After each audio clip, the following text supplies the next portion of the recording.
Hi everybody, Bill here, still here. What a beautiful day. Sun's shining through.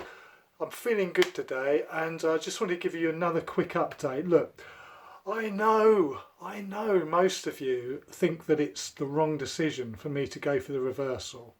I know that because of the horror stories that many of you have, and also from I spent all weekend doing research about it, and there are very few positive stories on the internet about a reversal being successful.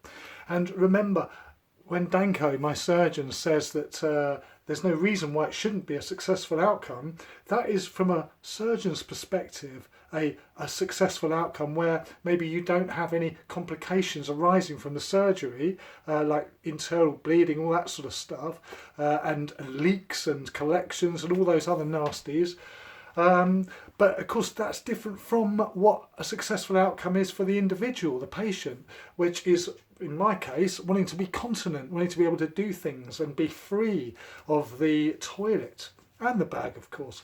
So yes, I am aware of all this, but one thing, look, I actually had come to the conclusion that the bag was probably the best outcome for me, a colostomy bag for life.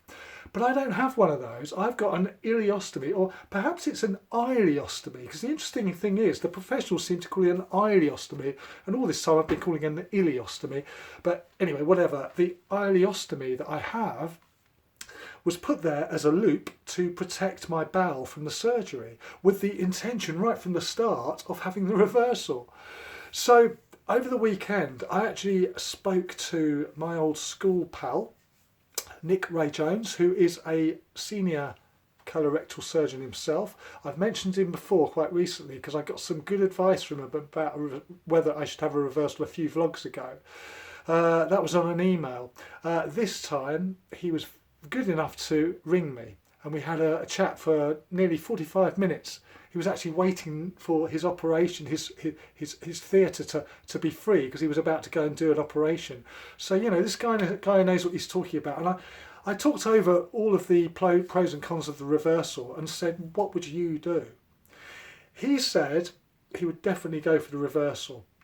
He said that in 20 years of his colorectal surgery, he's not had one patient who's come back to him and said, look, I can't cope with this, please give me the colostomy. He's offered it. He said, yeah, people do complain about how they're getting on with it, but when they're given the actual choice of having that colostomy bag, they would rather put up with whatever symptoms they're having than have the bag. Okay, so that was one thing that swayed my opinion again in favour of having a go at this reversal. The other thing is that he said, frankly, the operation that I would need to turn my ileostomy into a colostomy is not the straightforward one that I thought it was. I really thought it was just a fairly quick in and out, nice and simple, and then just adapt to having a bag on a different side of my body. Much better to cope with a colostomy because the output's much less. I could actually probably go through the night without having to get up, all that sort of stuff. But the surgery is actually much more complicated and has more risk and could go wrong. And you know, this time I'd be unlikely, he said, because I'd had laparoscopic keyhole surgery first time around. He doesn't think that that would be the case this time. It would probably be cutting me right open down the middle, and then he's got to get in. Apparently the surgeon's got to get in to where the join was in order to bring that up and out into my stomach.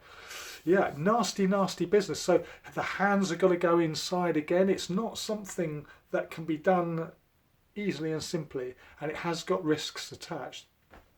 The surgery to simply have a reversal is a much simpler process, apparently. But obviously the aftermath is going to be the bit that's going to be interesting, isn't it?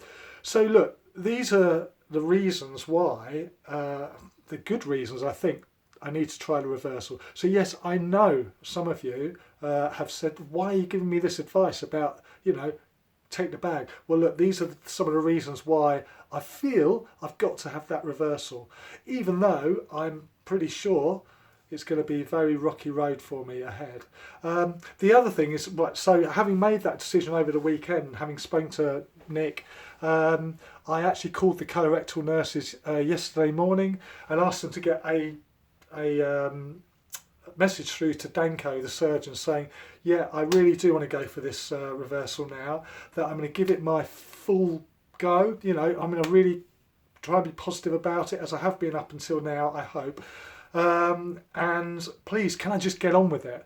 The quicker I get on with it, the better, because I've got a family holiday booked next year, next summer. I wanted to take all the family away, and that's the extended family. My son, my daughter, boyfriend, the girlfriends, my son-in-law, the grandkids, all of us. We're going to go away to a nice villa in Spain. I've already paid the deposit, and it's something I've been looking forward to for a long time. Helen and I haven't been away on a foreign holiday since before lockdown. It's, you know, we've been in the house most of the time, and you know, just a couple of trips away the weekends and whatnot, but we haven't actually had a proper holiday. So we were really looking forward to this, and I really want to get right. I want to be able to get on that plane. I want to be able to go and have a good time for that holiday. So the sooner I get on with this process, the better. One thing that my friend Nick said, the surgeon, was he has what he calls a rule of 9, which is, he tells his patients this, 9 days of absolute hell after the reversal, when you're just going to be chained to that toilet. 9 weeks, by the end of 9 weeks you should have some sort of control over your bowel, and 9 months, that's as good as it gets. That's the best you can hope for. So I know it's going to be hard work, but that's what I'm going for. Do you know, one of my earlier vlogs, one of the very early ones, do you remember my friend Foss, Mark, thank you Mark, recommended this bidet attachment to the toilet. I fitted one to a toilet in the house. Well, yesterday I fitted another one into another toilet, which I suspect I'm going to be using an awful lot after this operation, and I'm planning ahead because I think that's going to save my backside a little bit, and other things I'm really working on are the old pelvic floor. I'm really starting to ramp that up now. Whenever I think about it, I'm trying to do that, trying to keep that going, because I want to maximise my chances of having control after the operation. So there we go.